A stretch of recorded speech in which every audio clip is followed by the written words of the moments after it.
So to me, the kinds of histories that are most interesting play with those potential futures of those kind of ways of being, thinking what other worldviews our present could be built on if the moments that are the things that Lloyd talked so much about had not won out in the ways that they did. How can our futures be informed by those possibilities? And yeah, in Britain and Ireland, it was the kind of archipelagic edges, which had once been great centres of power, like Shetland, Orkney, the Outer Hebrides, Connemara, that held out longest against that commercial integration. And again, thinking of that as an active rejection of a kind of damaging value system, not as kind of failure to modernize as it used to be put. So languages like Irish and Gaelic and Welsh and Shetland contain within them philosophies and outlooks that are wildly different from the worldview of English, ones in which those kind of Cartesian divides of human and natural mind and body are much less distinct, and ones we might argue that are far more modern than the dated binaries and hierarchies that the 20th century English language was mired in. And islands also represent the potential for steps outside our present simply because of the presence of water. So one of the most drastic reformulations of lots of global environments and experience over the last 3 centuries has been the removal of water from everyday life.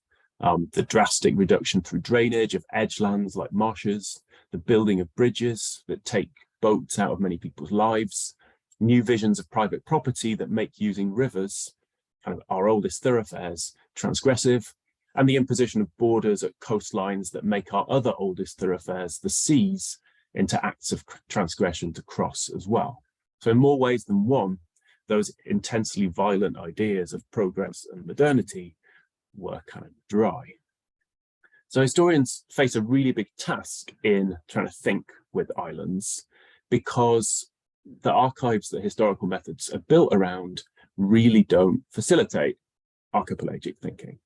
The problem for a historian is that our methods were made to understand the processes that led to the urban kind of Western present and those past worldviews that are closest to present Western cultures. So we're trained to analyze documents collected in archives, which view the past through lenses forged precisely by those kind of literate urban elites. And archives are obviously always kind of epistemological experiments made by those who constructed them. They're places where knowledge is made, not just tools for retrieving it. And ideologically, they're formed and almost always tied to those commercial values and centralized political power that, yeah, exactly the things Lloyd was talking about. So the idea that thinking with difference is a really kind of significant purpose for historical knowledge, ways of living are possible, and that this can't be done by relying solely on texts produced by literate commercial cultures whose archives and libraries were embedded in the market, as were their banks stock exchanges. So inhabiting islandness, living with the temporalities of tides, being at sea among skerries in a traditional boat with no marker of modern life in sight, using traditional skills and sharing long-standing stories. These are all ways of instigating that empathy through which thinking through alterity, learning a different worldview, begins to become possible. And the inevitability of the supposed truisms of our present might be undermined. So I hope that as you continue to think with the idea of the archipelago, the little inter-island family boat, and maybe also its revival in kind of current success of things like the St. Tails skiffs racing scene, can play a role in among the themes that you think with.